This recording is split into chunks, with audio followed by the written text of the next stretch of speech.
Hi, this is Dave Ford. Today is Tuesday the 6th of December 2016 and today we're going to be looking at globalism, gold and silver.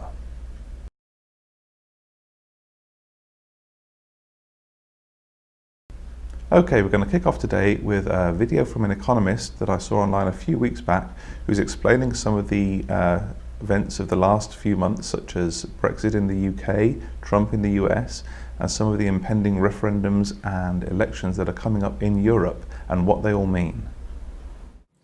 From 1945 until 1975, we targeted a particular economic variable called full employment.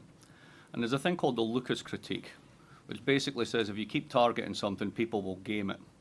And they did. Unions gamed it, employers gamed it, and the result was inflation. And after a while, that inflation became painful enough for the people who were hurt by it, who were the creditor classes in these countries, to band together and fund a market-friendly revolution. And they liberated finance, and they deregulated banks, and they integrated the economies of the world. And they globalized labor such that labor could no longer demand that it gets its share of productivity, because if you don't, I'll just move your job somewhere else. And all of those trade agreements that were signed, the globalization, which is inevitable and we can't roll back. You know, you can go on the web and type in WTO text, and you'll find that it's a very long 700-page legal agreement that took 5 years to thrash out between corporate interests, lawyers, lobbyists, with very little input from civil society. The same is true of the EU's agreements on capital movements, the banking union, take your pick. And there's a moment when people just began to figure out that for the past 30 years, going from 1985 until now, huge amounts of money have been generated in the global economy, and as we know from the work of Thomas Piketty and others, most of it's gone up to a tiny fraction of the population. So there's been a huge amount of growth, but hardly anyone's benefited. You don't have to go far to see this. Get off the east side. Go to the west side of Providence. Go to northwest Providence and walk into neighbourhoods which have check cashing agencies, fried chicken joints, pawn shops, broken down fix your mobile and networks you've never heard of stores. That's the reality for people, not just here, in many, many countries. So they're a bit fed up of this. And they've decided at any possible opportunity, whether it's Brexit, the Italian constitutional referendum or anything, to basically give their elites notice that we've had enough of this. And that's what this is. And I'll leave you one set of numbers that I found today, which I think is just an absolute clanger for this whole thing. In 2015, Wall Street bonuses, not regular compensation, bonuses, 7 years after they were bailed out with the public purse, totaled, when I get this right, $28.4 billion. Total compensation paid to every single person in this country who earns a minimum wage, $14 billion. I'll stop there.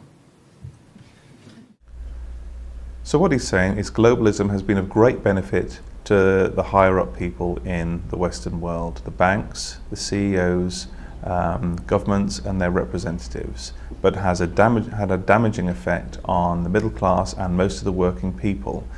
In the short term, we saw the price of consumer goods go down over the first years of globalism, which was great for everybody, but in the later years we've seen all the jobs disappear. Manufacturing jobs and other related jobs have disappeared to other countries, and so although prices of goods and services have gone down, people are without the money to afford them anymore. So these pushbacks and surprises in terms of elections and people voting to get rid of the powers that be are part of a bigger push towards anti-globalism. Now, what does anti-globalism mean for gold and silver?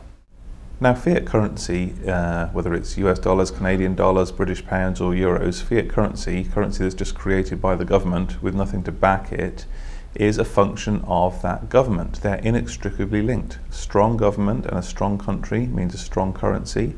A weak government and a weak currency, a weak government and a weak economy in a country can mean a weak currency.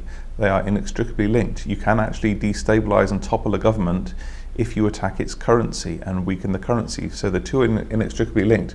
Just because one is strong, the other will be strong. If you weaken one, the other will weaken, and vice versa. Imagine what would happen to the government, say in any country, say Canada, if the whole of the population decided we're not using Canadian dollars. The currency would just collapse, the government would collapse almost immediately. The only way the government actually enforces people to use their currency as a means of exchange and trade is through taxation. They insist that taxes have to be paid in Canadian dollars. In the US, it's US dollars, and so on around the world. Taxes have to be paid in that local currency. That forces everybody to trade in that currency.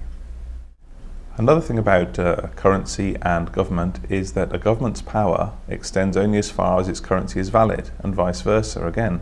Currency is valid as far as the government's power extends. Now, as a government's power reduces or weakens, or the currency's power reduces or weakens, that government's influence will weaken as well. That was the case of the old Roman Empire. As far as they had good lines of communication and transport and travel to all their different provinces, by building Roman roads and other good infrastructure, the power of the emperor carried much further. And so the money was good for a much bigger area. But as that started to weaken and dwindle, the currency became less worthwhile in the outlying provinces, and eventually was, debased and rejected. So we see that many nations around the world are rejecting the US dollar as a form of payment. Turkey only this week said that let's start doing trade in Russian rubles and the Chinese yuan as well. This is what got Saddam Hussein into trouble. There was no weapons of mass destruction, as we all know now, but he did say that he wanted to be paid for his oil in euros. Gaddafi, who was ousted very, very quickly, had said he wanted to have his oil paid for in gold. These are all direct threats to the US dollar, and hence the power of the US government.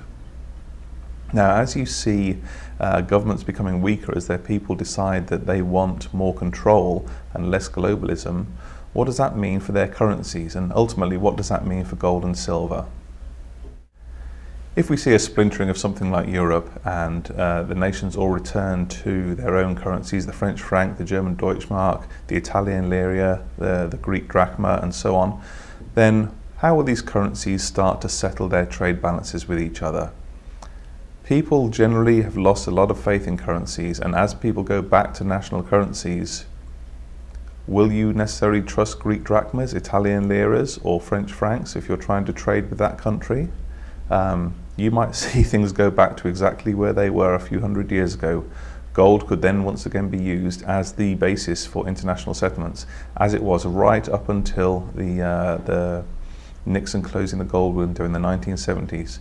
So if you look at the world history, we have only had from the 1970s to now, so what's that, 40, 45, almost 50 years in the whole of human history when gold has not been used as a medium of exchange for government to government transfers or bank to bank transfers internationally. International settlements were always done in gold prior to this. And it was only the strength of the US dollar as an international currency that allowed people to move away from gold, and we saw gold prices dwindle accordingly right through until the lows in the 1980s.